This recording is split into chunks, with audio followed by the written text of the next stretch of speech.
السلام علیکم ورحمۃ اللہ وبرکاتہ۔ محترم ناظرین، آج ہم بات کرنے جا رہے ہیں ایک ایسی جواہر باری کی، ایک ایسی خزانے کی جو ہماری پیاری نبی کریم صلی اللہ علیہ وسلم نے ہمیں عطا فرمایا۔ یہ خزانہ نہ سونے کا ہے نہ چاندی کا، بلکہ یہ الفاظ کا ایک ایسا موتی ہے جو ہماری دین اور دنیا کی تمام خیر و برکت کو سمیٹتے ہوئے ہے۔ یہ ایک مختصر سی دعا ہے، لیکن اس کی گہرائی سمندروں سے زیادہ، اس کی وسعت آسمانوں سے بلند ہے۔ یہ وہ دعا ہے جسے مانگ کر ہم در حقیقت اللہ تعالیٰ کی لامحدود حکمت اور اس کی بے پایہ رحمت سے اپنے لیے بہترین تحفے کا تقاضا کرتے ہیں۔ آج کی اس نشست میں ہم اس دعا کے ہر پہلو کو کھنگالیں گے، اس کی الفاظ کی کشمکش، اس کی معنی کی گہرائی، اس کی مصداق، اور یہ کہ ہم اس اپنی روزمرہ زندگی میں کیسے ایک زندہ اور مؤثر ہتھیار بنا سکتے ہیں۔ آپ سے گزارش ہے کہ اپنے دل اور دماغ کے دروازے کھول کر سنیں۔ اللہم اعطنی افضل ما تعطی عبادک الصالحین۔ اے اللہ، مجھے وہ بہترین چیز عطا فرما جو تو اپنی نیک بندوں کو عطا فرماتا ہے۔ یہ الفاظ ہمیں ہماری آج کے موضوع کی بس یہ ایک سطر، لیکن اس کا ایک سطر میں کائنات کا نظام خیر پہنایا ہے۔ یہ دعا ہمیں مستدرک حاکم، سنن ترمذی اور مسند احمد جیسے معتبر کتابوں میں ملتی ہے۔ امام حاکم نے اسے صحیح کہا ہے۔ یہ ایک ایسی دعا ہے جو نبی کریم صلی اللہ علیہ وسلم نے اپنی صحابہ کرام کو سکھایا کرتے تھے، خاص طور پر سجدے کے حالات میں۔ سجدہ بندے کا اللہ سے قریب ترین لمحہ ہوتا ہے، اور اس قربت میں یہ جامع دعا سکھانا گویا یہ بتانا ہے کہ اپنی رب سے مانگنے کا بہترین طریقہ کیا ہے۔ کچھ روایات میں یہ اضافہ بھی ملتا ہے کہ آپ صلی اللہ علیہ وسلم نے فرمایا، تم میں سے کوئی جب بھی نماز پڑھے تو اللہ تعالیٰ سے عافیت مانگے، پھر اس کے بعد جو چاہیے مانگے، یعنی پہلے سلامتی اور عافیت مانگو، پھر جو دل چاہے مانگو۔ لیکن ماہرین حدیث فرماتے ہیں یہی دعا اللہم اعطنی افضل در حقیقت عافیت اور ہر بلائی کو سمیٹنے والی دعا ہے، اس لیے یہ بھی اس طریقے کا حصہ ہے۔ یہ ایک ہی جملے میں ہر ممکنہ بلائی کی دعا ہے۔ حضرت سلمان فارسی رضی اللہ تعالیٰ عنہ سے مروی ہے کہ رسول اللہ صلی اللہ علیہ وسلم نے فرمایا، تمہارا رب بڑا حیادار اور کریم ہے۔ جب بندہ اپنی ہاتھ اس کے سامنے پھیلاتا ہے تو وہ انہیں خالی لوٹانا پسند نہیں کرتا۔ لیکن ہم کو کیا مانگے؟ یہ دعا ہمیں سکھاتی ہے کہ کس طرح اللہ کی کریمی اور سخاوت سے بھرپور فائدہ اٹھایا جائے۔ انسان محدود ہے، وہ جانتا نہیں کہ اس کے لیے کون سی چیز واقعی بہتر ہے۔ ہم اکثر چھوٹی فانی چیزوں کے پیچھے دوڑتے ہیں۔ یہ دعا ہمیں ہماری محدود علم کے دائرے سے نکال کر اللہ کی لامحدود حکمت کے دائرے میں لے جاتی ہے۔ یہ کہنے کے مترادف ہے کہ اے مالک، تو جانتا ہے میں نہیں جانتا، تو مجھے وہ دے جو تیرے علم اور تیری حکمت میں میرے حق میں بہتر ہے۔ اللہم یہ صرف اے اللہ نہیں ہے، یا اللہ سے اللہم زیادہ خصوصی اور محبت امیز خطاب ہے۔ عربی کے قواعد میں اسے ندا کہتے ہیں، جس میں پکارنے والے کی جذبہ اور توجہ شامل ہوتی ہے۔ یہ لفظ یا اللہ اور ماں کے درمیان ایک ربط ہے، گویا یہ پکار اس بچی کی سی فطری پکار ہے جو مصیبت یا حاجت میں اپنی ماں کو پکارتا ہے۔ اس میں عجز ہے، انکساری ہے، اور یقین ہے کہ پکار آ جانے والا، سننے والا اور مدد کرنے والا ہے۔ دعا کا آغاز ہی اللہ کی اسم ذات سے کرنا، شرک کے ہر آلودگی سے پاک ہو کر صرف اس ایک کی طرف رجوع کرنا ہے۔ اعطنی عطا کر فعل امر ہے، لیکن یہ حکم نہیں، التجا ہے۔ یہ ایک غلام کا اپنی آقا، ایک محتاج کا اپنی محسن کے سامنے دست سوال پھیلانا ہے۔ فرق ہے مجھے دے دو اور مجھے پر عطا فرما کے درمیان۔ عطا میں بزرگی، کرم اور فضل کا معنی پایا جاتا ہے۔ ہم کہتے ہیں اے رب تو عطا فرمانے والا ہے، میں تیرا محتاج بندہ ہوں، تیرے خزانے خالی نہیں ہوتے، میرے حاجت تیری عطا سے، تیری شان میں کوئی فرق نہیں ڈالتی۔ نی مجھے دعا ذاتی ہے، اجتماعی دعائیں اہم ہے، لیکن ہر فرد کا اپنے رب سے براہ راست تعلق ہونا چاہیے۔ یہ ہر شخص اپنے لیے مانگ رہا ہے۔ افضل سب سے بہتر صفت تفضیل ہے، یہ کوئی عام سا لفظ نہیں ہے۔ ہم نے نہیں کہا اچھا دے، بلکہ کہا بہترین دے۔ اللہ کے ہاں بہترین کیا ہے، اس کی تعریف ہماری عقل کی دائرے سے باہر ہے۔ مثالوں کے ذریعے سمجھے، کسی غریب کے لیے بہترین عطا شاید دولت ہے، لیکن کسی امیر کے لیے بہترین عطا شاید اس دولت کی حفاظت، نفس و مال کی سلامتی یا اسی صحیح جگہ خرچ کرنے کی توفیق ہے۔ کسی بیمار کے لیے بہترین عطا شفا ہے، لیکن کسی صحت مند کے لیے بہترین عطا اس صحت کو اللہ کی عبادت میں لگانا ہے۔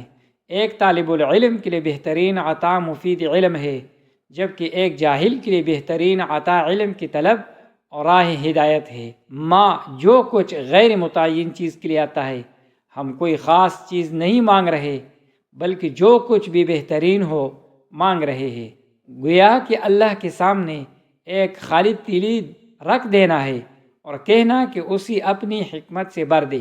توقی عبادک الصالحین، توقی تو عطا فرماتا ہے، فعل مضارع ہے جو استمرار اور عادات کو ظاہر کرتا ہے، یعنی یہ اللہ کی سنت اور عادات حسنہ ہے اور اپنی بندوں کو عطائی فرماتا رہتا ہے۔ ہم اس سنت سے اپنا حصہ مانگ رہے ہیں۔ عبادک تیرے بندے، غلام ہماری پہچان ہے، یہی ہے کہ ہم اللہ کے بندے ہیں۔ یہ لفظ عبودیت اور غلامی کا احساس دلاتا ہے۔ غلام کا اپنی آقا سے سوال کرنا اس کو حق بھی ہے اور آقا کے لیے اعزاز بھی۔ الصالحین نیک، یہ وہ کلیدی لفظ ہے جو پوری دعا کا مرکز ہے۔ صالح کا مطلب ہے ٹھیک کرنے والا، درست کرنے والا۔ صالح بندہ وہ ہے جو اپنی ذات کو درست کرے، اپنی عقیدی، اپنی عبادات، اپنی اخلاق کو سنوارے، اپنی تعلقات درست کرے، والدین، رشتہ دار، پڑوسی سب کے ساتھ نیکی کرے، معاشرہ کو درست کرنے کو کوشش کرے، امر بالمعروف اور نہی عن المنکر۔ جب ہم یہ دعا مانگتے ہیں تو گویا ہم یہ عہد بھی کر رہے ہوتے ہیں، یا اللہ مجھے بھی اپنی صالح بندوں میں شامل فرما تاکہ میں بھی ان عطاؤں کو مستحق بن سکوں۔ یہ دعا محض مانگنے کی نہیں، بننے کی دعا بھی ہے۔ اب آتے ہیں اصل نکتے پر۔ آخر وہ افضل ما کیا ہے جو اللہ اپنے صالح بندوں کو دیتا ہے؟ قرآن اور حدیث کی روشنی میں دیکھے تو اس کی چند واضح جہتیں ہیں۔ دینی عطائی، ایمان اور یقین، دل کی وہ روشنی جو شک اور شبہات کو مٹا دے، جیسے ابراہیم علیہ السلام کا یقین۔ علم نافع، وہ علم جو اللہ کے بارے میں جانے، اس سے ڈرے اور اس سے محبت کرے۔ توفیق عبادت، نماز، روزہ، زکوٰۃ، حج کو پابندی اور خشوع خضوع سے ادا کرنے کی توفیق۔ صدق نیت، ہر کام خالصۃ اللہ کی رضا کے لیے کرنا۔ دنیاوی عطائی جو دین کی تابع ہو۔ قلبی سکون اور طمانینت، الا بذکر اللہ تطمئن القلوب، یہ وہ خزانہ ہے جو ہر صالح کی پہچان ہے۔ رزق حلال، کھانے پینے کی پاکیزہ اشیاء، صحت اور عافیت، نعمت صحت کو پہچاننا اور اسی اللہ کی اطاعت میں استعمال کرنا۔ نیک اولاد اور اہل خانہ جو دین کے مددگار ہو۔ وقار اور عزت، لوگوں کی دلوں میں محبت اور عزت کا مقام، جیسے مریم علیہ السلام کا ذکر خیر، اخروی عطائی، حقیقی کامیابی، قبر کی پرسکون اور نور، حساب میں آسانی، جنت میں بلند درجات، اور سب سے بڑھ کر اللہ تعالیٰ کی رضا اور اس کا دیدار۔ یہ سب عطاؤں کے معراج ہے۔ خطرے کی بات، کبھی کبھار اللہ کی بہترین عطا کسی چیز کا نہیں ملنا بھی ہو سکتی ہے۔ کسی ناجائز دولت سے بچنا، کسی بری صحبت سے دور رکھنا، کسی فتنے میں نہ پڑنے دینا، یہ سب بھی عظیم عطائی ہے جنہیں ہم اکثر نعمت نہیں سمجھتے۔ یہ دعا مانگنے کا مطلب یہ بھی ہے کہ ہم اللہ کی تقدیر پر چاہیے وہ ہمارے حق میں کچھ دے یا چھین لے، راضی رہنا سیکھے۔ روزمرہ زندگی کی مختلف حقیقی مناظر، ایک شخص دفتر میں بیٹھے دعا مانگتا ہوا، ایک ماں بچے کو سلانے کے بعد دعا کرتی ہوئی، ایک نوجوان مشکل فیصلے کے وقت سوچ میں ڈوبا ہوا۔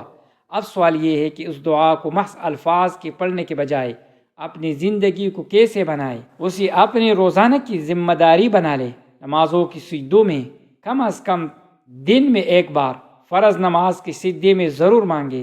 دن کا آغاز اور اختتام صبح اٹھنے اور رات کو سونے سے پہلے کی دعاؤں میں شامل کرے۔ ایک مقررہ وقت مقرر کرے، مثلا فجر یا عشاء کی نماز کے بعد کیفیت کے ساتھ مانگے، جلدی نہ پڑھے، ہر لفظ پر روکے، اللہم کہتے ہوئے اپنے رب کو حاضر ناظر جانے، افضل ما کہتے ہوئے اپنی تمام تر ضرورتیں اس کے سامنے رکھ دے، عبادک الصالحین کہتے ہوئے اپنے اندر صلاح کی خواہش پیدا کرے۔ آج سے ایک ہفتے کے لیے یہ عہد کرے کہ آپ دن میں کم از کم 3 بار اس دعا کو پوری غور و فکر کے ساتھ مانگیں گے۔ مخصوص حالات میں اس کو ہتھیار بنائے، فیصلے کے وقت، نوکری، شادی، کاروبار، جب بھی کوئی بڑا فیصلہ ہو، دعا کے بعد یہ کہ اللہم میرے لیے اس معاملے میں وہی کچھ لکھ دے جو تیرے نزدیک میرے لیے بہتر ہے۔ پریشانی اور تکلیف کے وقت یہ دعا مانگ کر اللہ کی حکمت پر بھروسہ مضبوط کرے، یقین کرے کہ اس مشکل میں بھی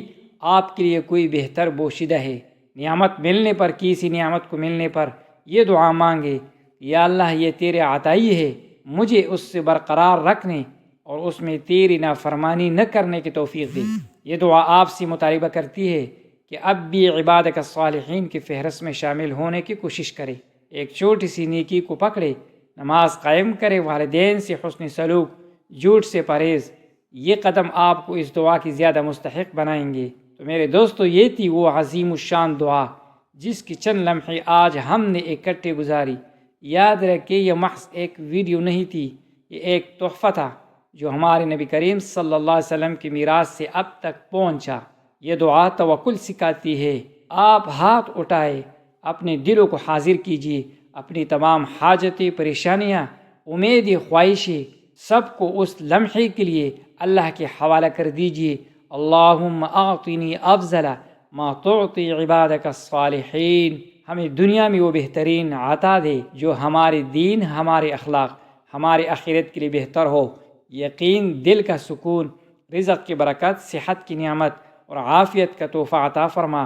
ہمارے گھروں میں برکت ڈال، ہمارے اولاد کو ہمارے لیے نور بنا، اور ہمیں ہمیشہ اپنی رضا کے راستے پر چلا۔ یا اللہ، جو میں نہیں دیا وہ ہمارے حق میں بہتر ہوئے کی وجہ سے نہیں دیا، ہمیں اس پر پورا یقین اور اطمینان عطا فرما، اور جو دیا ہے اس ہمارے لیے فتنہ نہ بنا بلکہ ہمیں اس کا شکر ادا کرنے والا بنا۔